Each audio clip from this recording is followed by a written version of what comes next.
ماتش الاهلي وانبي الشرقية والشرقية انبي. بسم الله الرحمن الرحيم. السلام عليكم ورحمة الله وبركاته.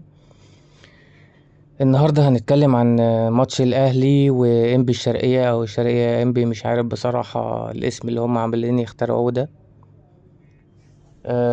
انا كنت عايز اتكلم على الشوط الاول. الحسين عموتة مش عارف هو برضو لما بيجي يختار التشكيل، مش عارف هو يعني بيفكر في الموضوع ازاي، لان هو تقريبا حاطط نفس التشكيل اللي لعب في ماتش برشلونة. فماتش برشلونة ليه تركيبة معينة ونظام معين. انت ماتش برشلونة انت غالبا بتبقى عامل حسابك ان انت مش هتمسك الكورة خالص، الكورة هتبقى مع برشلونة وانت هتبقى رد فعل. لكن مع ام بي الموضوع مختلف، فانت مش المفروض ان انت تلعب بنفس نوع التشكيل اللي انت بتلعب بيه. وفي نفس الوقت انت لما تيجي تبص كده من اول الاتنين مدافعين، انا طبعا عندي اعتراض شديد ان هما يلعب بهادي رياض وعمرو الجزار جنب بعض.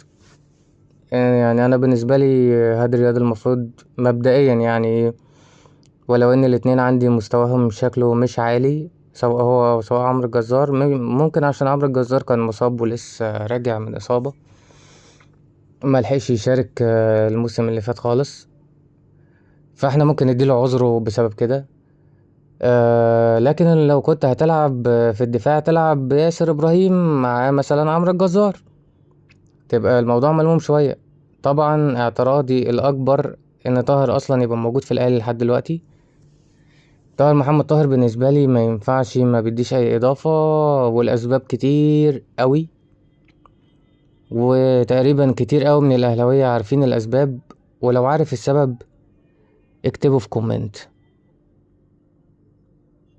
وأنا برضو هقولك إيه الأسباب اللي أنا حابب أقولها على طاهر، بس نخليه دلوقتي لما تكتبه في الكومنتات هبقى أتكلم معاكم وأتناقش في الموضوع ده. طبعا كده كده طاهر بالنسبة لي يعني مش المفروض يلعب. كان يلعب مثلا بحسين الشحات، او يخلي منصف بكرار هو اللي مكان الجناح اليمين بدل من طاهر. انا مش عارف طاهر كان بيلعب ايه بصراحة، انا مش قادر افهم، معرفش هو انت بتلعب جناح يمين ولا انت بتلعب ايه بالظبط. فاعتقد ان منصف بكرار هو اللي المفروض يلعب جناح يمين بالنسبة لان انت اصلا منزله اوريدي.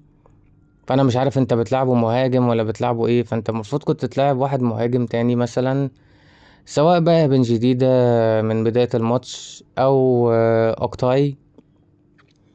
فده كان الافضل في التشكيلة، لكن اللخبطة اللي هو كان عاملها دي انا مش فاهمها، ولذلك طبعا دخل جونين في الاول، وده طبيعي لان انت ملخبط الدنيا. فعلى بال بقى ما انت تيجي تصلحها. يعني انا بالنسبة لي ما كنتش وانا بتفرج على الماتش مش حاسس ان احنا هنخسر قوي، بس الوضع كان فيه لخبطة كتير.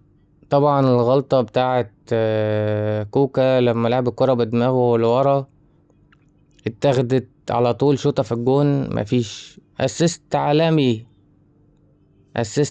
عكسي من الاخر. انا معرفش انت بتعمل ايه بصراحة، وده برضو بالنسبة لي علامة استفهام. كوكا ده ملوش اي لازمة بالنسبة لي. يعني انا بالنسبة لي في الوقت الحالي مبدئيا افضل حاجة ان انت يعني كنت في لخبطة وبتحاول ترتب اوراقك، والحمد لله ان احنا كسبنا يعني ريمونتادا كويسة. بس طبعا نتمنى في اللي جاي ان هو يعيد ترتيب اوراقه في اختيار اللعيبة اللي بتلعب في الدفاع واللي في الهجوم وكل حتة في الفرقة.